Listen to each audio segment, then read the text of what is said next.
สวัสดีค่ะเมนูเช้านี้เนาะนี่นางเอกของเฮาเมื่อวานไปเก็บอีหลอกมาอยู่ในป่าสดๆเลย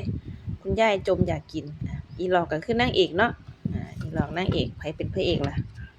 อ้าวนี่ก็ไข่มดแดงเนาะค่ะนี่คือพระเอกของเฮาพระเอกนางเอก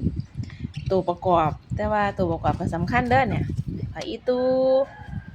อิหยังอีกผักติ้ว กะดอกแค่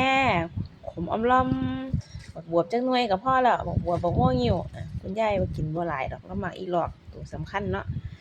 ขาดใบยะนางเดี๋ยวค่อยไปเก็บใบยะนางอันนี้อีหลอกเฮานี่ต้องลอกเด้อค่ะอีหลอกนี่ต้องลอกสายออกต้องลอกสายออกแบบนี้คือจังสายบัวเลยลอกเสร็จแล้วก็ค่อยหักครึ่งหักซ้ำนี่นี่แล้วก็ค่อยสิเป็นต้ม